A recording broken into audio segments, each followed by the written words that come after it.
One. Hi Okay. everyone, it's another journey, and today's journey is a California native, and he's represented the United States as an American culture specialist in South America and the Caribbean, sponsored by the National Endowment for the Arts America program. He has performed sold-out concerts for such luminaries as UN delegates, American ambassadors, and foreign heads of state. I won't say any more because it's his journey. I mustn't forget that. The script is the script. But I welcome Jonathan Taylor to the journey. Well, thank you very much, David. Very nice to meet you. And Uh, I'm happy to meet a wonderful Englishman down from Cornwall. And that's probably you wouldn't maybe even think of yourself as an Englishman. Are you thinking more? I know they're very patriotic down in Cornwall. yeah, they are a Cornishman's always a Cornishman. And Yeah, yeah, things will happen directly, as they say in Cornwall, but I never lose my roots in Cornwall. And personally, from my experience, since being in America, I've had people come up to me saying, I love your accent. It's like, I take that as a compliment. yeah, you should. Absolutely. And it's the randomness strangers as well at times. It's like, I don't know who they are. And it's like, I love your accent. I'm sorry. Thank you. The only Uh, time I disagree with it is when it's been used against me, and it has been used against me. It's like, you might not understand him. He's British. You understand. You're sophisticated, I can tell. And I'm, like I said before started recording, I'm open and honest. And to hear that, I don't give a monkey's fly what they say because I'm still me. Right. You know those monkeys flying in The Wizard of Oz were actually the troops of Hanuman, and that's where that's taken from the Indian myth, the Mahabharata, the Ramayana. And Hanuman was a flying monkey god in uh, uh, in the central myth of India, and he saved Gita. And I go that scene that you see in 1939 of the Wizard of Oz film. I go, it's basically kind of stolen goods in a way there when L. Frank Baum wrote those books. Now he wrote many of those books, Hmm. not in the Hotel Coronado down in San Diego. A lot of Wow. people know that in that period of time, it was common to quote take rooms. I mean, as a British citizen, I go, well, mixed use buildings were around for 1,000 years. There's like that old pub there; it's 900 years old. And I have a buddy that lives in Ireland, and he literally walks down to a pub that's 500 years old in the afternoon after he's Yeah, and pubs worked. like that in Ireland are the traditional pub because it is so old. Yeah, it's But wonderful. but yeah, it's so many random facts, and I like that because facts are what makes people and it makes the journey unique. But to start your journey, and I touched upon briefly what you've done in your life, and as you saw, I threw the script out the window straight away. But what was your earliest memories that kickstarted your journey that makes it memorable for you? Sure. My grandmother was a silent film organist and played with all the notables of that era that you have seen on silent film, like Lon Chaney Sr., Man of a Thousand Faces, fan of the opera, for example, played many times with Harry Houdini in live performances up in the Pacific Northwest. Mm, Because at those times, yeah, you had the silent films, but in a way, it was also tied to vaudeville and Charlie Chaplin, for example, she did many gigs with Charlie Chaplin. Charlie Chaplin was a vaudevillian before he started doing the films out here in California with Max Sennett, and mm, obviously British, everyone knows that.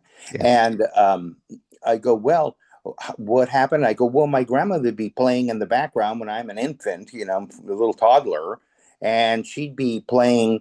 She's a great virtuoso and very successful for Mm. her time period. I put her in the ground at 100.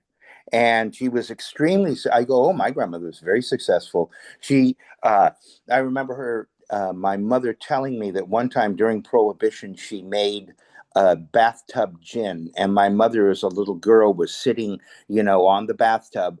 And I said, well, what do you remember about that, Mom?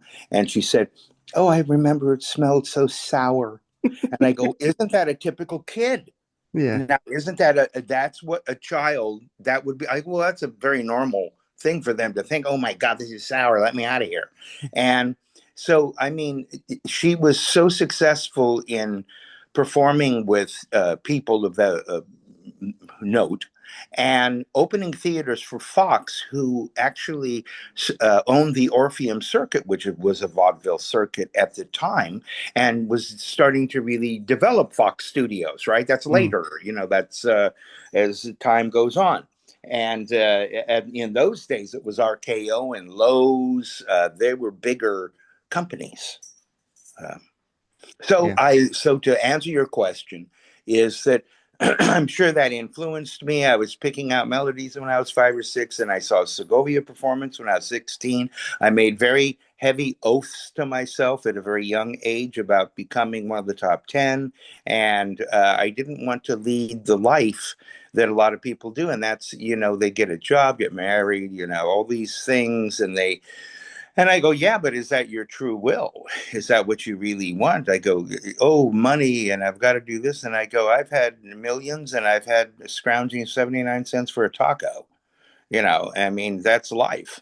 And if you think you're going to escape it, you'll be one of the lucky few. Yeah, So, and in this day of age, it is that sort of scenario where if you are struggling, it is a very strugg powerful struggle because the cost of living is so much more now, so people sure. struggle more.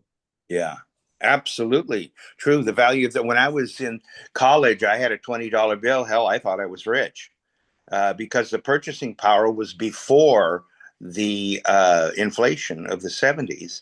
Yeah. And so I could literally take a girl out to dinner, put my gas in my car, which was a quarter, and do so many other things for 20 bucks. And I go, well, now it's not the how much you have, it's the power of what that can purchase, Mm, right? yeah. And at that time it had value, more value. Yeah, and now you look at the value of $20. $20 will barely get you one meal for one day, or it will So barely get you a mile or barely 2 miles in the gas. very true, very true. Unless you're in the electric car, and then, well, that costs on the electric bill. Right, But right. so, going into the way your work has developed, because it says your formative years was in the 70s and 80s. Yeah. How was that for you? Pardon me? How was that for you as a What person? wonderful. I'm a very forward thinking person, always had a lot of fortitude and discipline regarding my art. And, back in those days, I had maybe one album, and I came over to Europe in, I think it was 84, and got a record deal with Empire Master Sound. I had already had a record deal here in America, but I wanted a European record deal, of course. And so went over to Belgium and stayed in England as well, and went over there and got that record deal. And then I realized that, yeah, I'd been touring, and yeah, I was going to do a lot more touring, but I realized I had to create a catalog, an audio catalog. Mm, And at the time, there's no internet, there's none of the other stuff. And I said, well, if you don't have a lot of people, they spend their life touring. I go, well, if you don't sit down and learn the pieces and go in the studio, how the hell are you going to have a catalog? All right. mm, So I focused my attention on that for years after doing a lot of touring in the 90s and the early 2000s, touring everywhere you can think of. I mean, places that are so far off the map. India, Romania, I guess, isn't that far off, but uh, but places like the Amazon and the Philippines, and very Brazil, way out, very obscure You would think North America and Europe for a touring concert artist. I mean, obviously. that's a common Yeah. thought, right? But I go, well, but there's lots of there's. Do you know there's as an English person? Do you know that there is a an exact replica of Albert Hall in Madras, India? No, I didn't. Yeah, and nobody knows that. It's interesting. I played there. I played a kind of Madras is in the south of Mm, India. Very muggy, very warm, very muggy. And there's ancient, Mughal emperor monuments, as well as the Red Fort up north there in what Delhi or Agra area. And I played a concert there, and I go, it's a my God, it's a beautiful auditorium. yeah. And that's what I like about many concerts. I'm not saying I've been to many, but seen them on TV. And yes, you do see the commonplace ones like Los Angeles, San Francisco, New York. Then you go into Europe, London, Cardiff is up and coming, Scotland with Edinburgh. You got the main places. But then when you go in between the places, and this is what I've experienced in England. If you go to little places like little towns or even little cities, it's the impact that it makes on that town or city because Totally. it gets recognized. So true. So true. You're so right. And the people are so appreciative because they're getting culture, right? Yeah, Getting culture. it is. It's like I went to a concert 2 years ago, and I'm just saying this is a modern music take who I went to visit, but I never expected the person who I went to see, I never expected her to come to Virginia. I expected her to go to somewhere like Virginia Beach, but I never expected her to be in the city I'm near. And it's like, okay. It's like in a couple of weeks' time, I don't know when it is, but another modern singer's coming to, Richmond, Virginia. And it's like, wow. Right. So when I follow composers and music people who I followed in my lifetime, like Vangelis and Jean-Michel Jarre, Vangelis, who did Shouts of Fire, Yes, I know who he is. brilliant man, sadly Yeah, missed. He never did concerts in the most common place where you would think. Yes, he did big concerts, but he stayed true to his roots of Greece. And then when he went to places in Europe, he went to places like Rotterdam instead of Amsterdam. He went places to not just Paris, he just did places where you wouldn't think. sure. And it's so fun. So people tell me, I go, I've traveled so much. When people say Huntington Beach is your home, I go, yeah, but I'm never there. So I mean, what does that really mean? It's just like a name. Yeah, I Yeah, go, mean? It doesn't mean anything. it's just a pinpoint in your map. Yeah. And so, oh, Jonathan, what city? Like right now, I'm going to, as I told you before off camera, I said I'm going to go down and meet my publisher for lunch in Newport Beach because his office is right there. And so I'm here kind of in northern Orange County. Maybe you don't know parts of Southern California, but there's, I've seen bits on it and maps, so yeah, yeah. So you know that there's LA County mm, is the one county, and then right next to it is Orange County. yeah. And yeah. So, It's and it's like you got the main crux of the area, then you got the outer limits, then you got the outer limits, then it goes into there it you go. comes Exactly, exactly. the So I grew up in, I'll tell you, oh, here's something interesting for your viewers. So everyone knows about the LA fires mm, around the world. yeah. So my childhood home was in Pacific Palisades and now has gone up in smoke, right? It's all, I go, what is it? I go, rubble. So so that whole town there, uh, and it was totally unnecessary, even though it was high winds. That's true. No water in the reservoir. I walked by that reservoir 20 times, 100 times, and but that was my childhood home. Now that was my father's home, not my home, and so. Uh, that whole area. I grew up here in the Southland, even though I've been all over the place, right? But I haven't been to that part of Virginia that you're in. Yeah, mine is literally about an hour from the North Carolina line. And then if you go an hour and a half up the road, or 2 hours, I think it is, you're literally in the capital, Washington, D.C. Yeah. So, I tell people the first time I toured the South, I fell in love with the Southern people. Hmm. And I think they get a big, bad rap from the media about, oh, they're all like rednecks. And I go, I never met one, and I was there for a long time. I've Yeah, been around. and that's a stigma as well.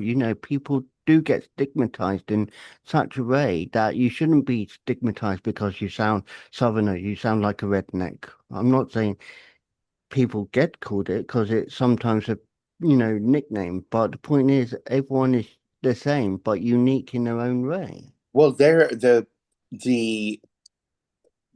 the manners of the Southern people are so exquisite and refined. I go, you'll be standing on a street corner, crossing this street, and somebody will invite, come over for supper. You Yeah. know, they'll invite you for supper, and they're the most charming, lovely, polite, mannerly people. And I was walking down years ago. I was walking down the streets of Savannah, Georgia, just eating at the Pink House there in the South, and I said, here I was raised in California, and I said culturally, um, my father actually was from West Virginia. So Mm. I people I go, oh, I was just raised as a Yankee. So, but the reason I'm telling you a story about going down the street at Savannah about midnight. I was saying, my God, the culture here is so different. Everything is about the relationship between you and another person. That's all business. It's not transactional. Yeah. It is not. I was called Chinese. Everyone thinks they're communists. I go, just the party is totalitarian. They're not communists. They're all mercantile.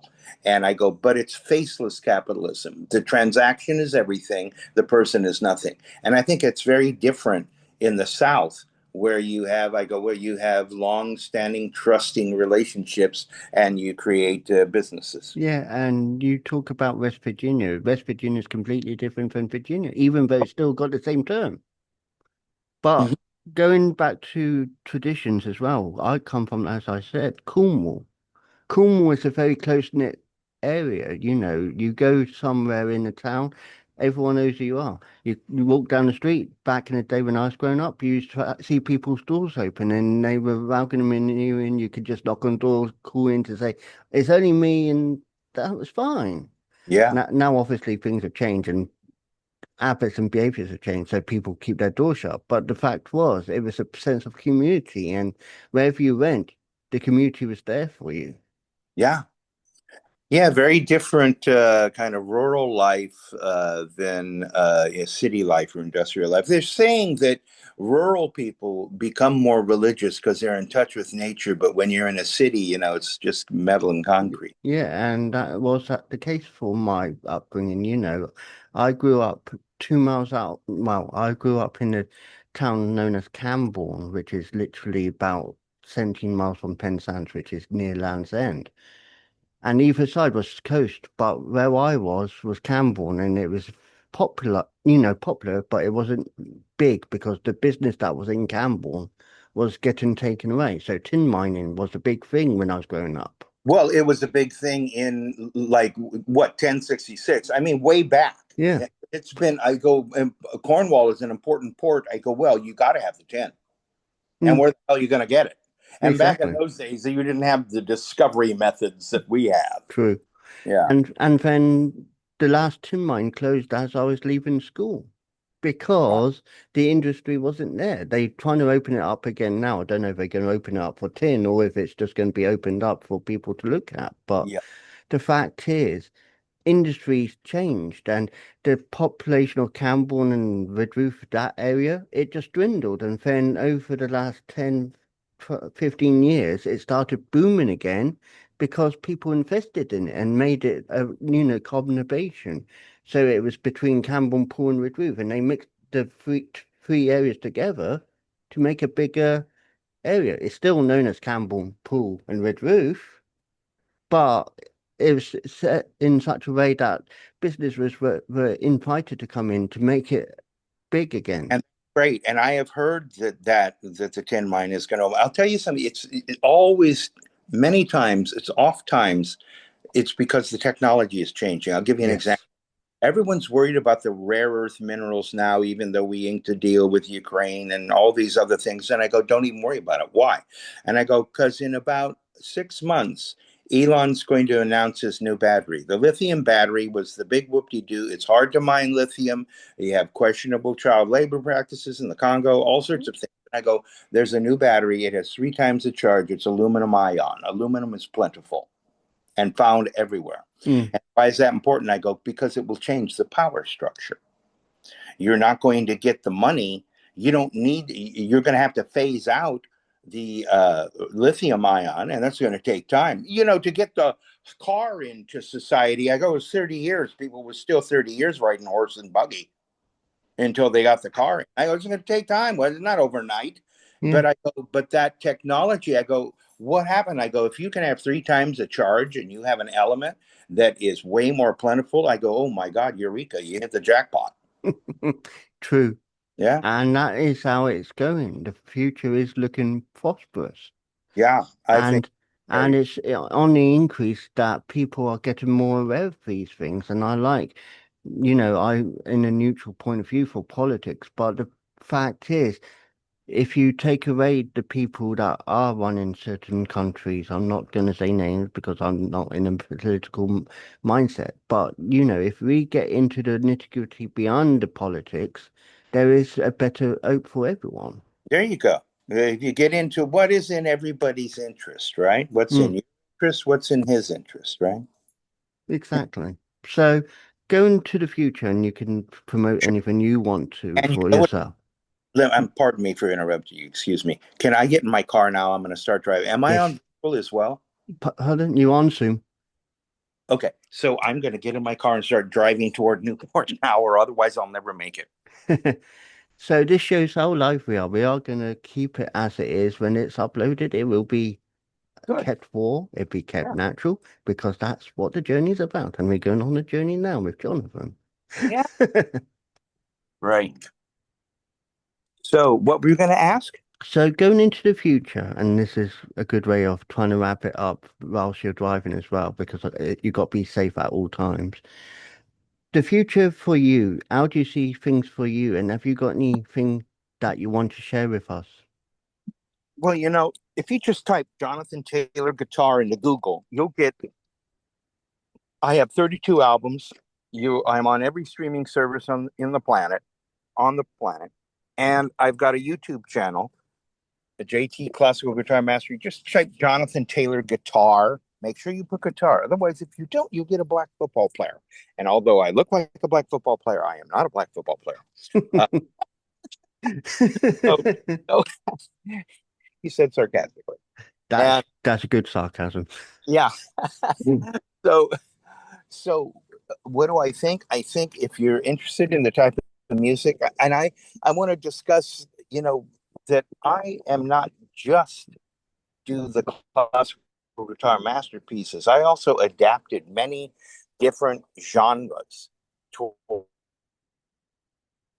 And it shows how live we are because the signal's dipping out of Wi-Fi. But Yeah, right, yeah, and took the wonderful Wizard of Oz uh, film score and adapted it for solo classical guitar. And that sounds ridiculous, right? yeah.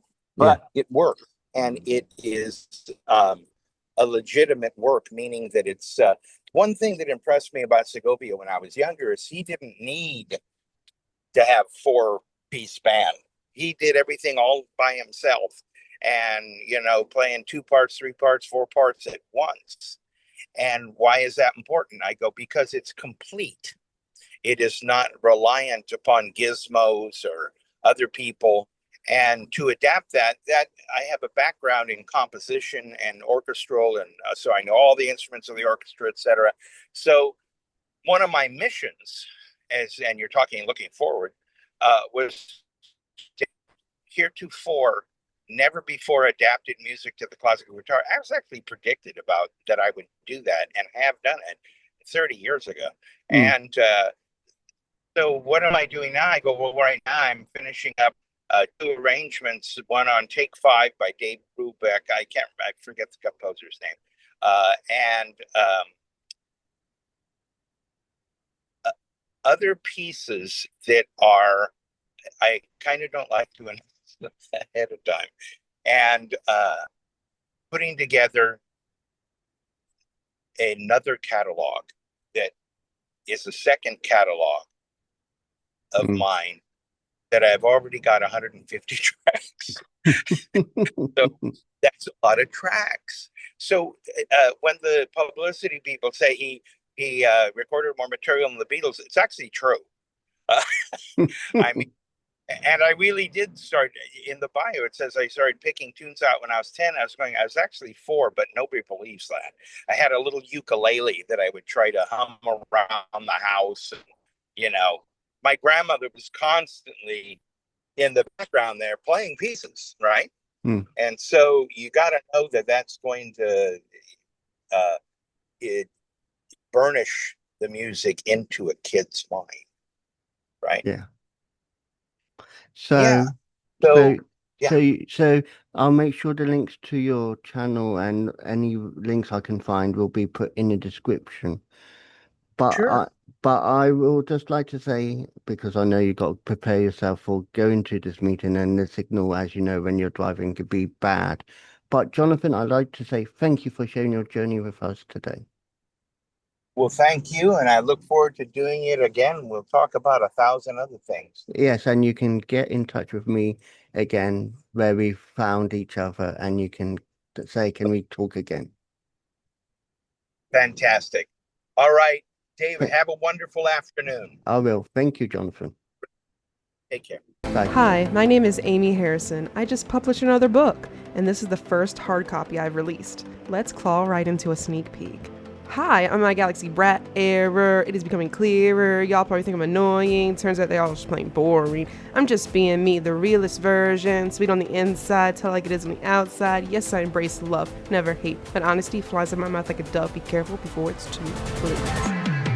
If you want to read more, visit the link in the description. Meow at you later. Parsons. The narrator is Kate Barton. Director and producer, Darren Street. Tim Parsons would like to thank family and friends for their support with the paramedic Chris venture. The series is dedicated to the memory of his father, Reverend David Parsons. Copyright Tim Parsons 2020, all rights reserved. Unauthorized use, copying or sharing of this audiobook is strictly prohibited. This has been a Voice Reel studio production for Tim Parsons.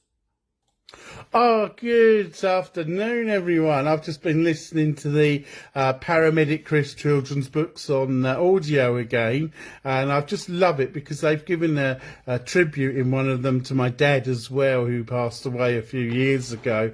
I love audio books, and it's great to walk around, and it's great to sit at the computer, if you're out jogging or wherever, to listen to them as well. All 4 of the Paramedic Chris children's books are available on audio book from Amazon. Go and take a listen to them. You won't be disappointed. You'll hear what happens when a community pulls together and supports one another. The best thing is to pop over to my website, paramedicchriskidsbooks.org, and you'll see the links on the shop page. Keep safe, everyone, and thank you for being you.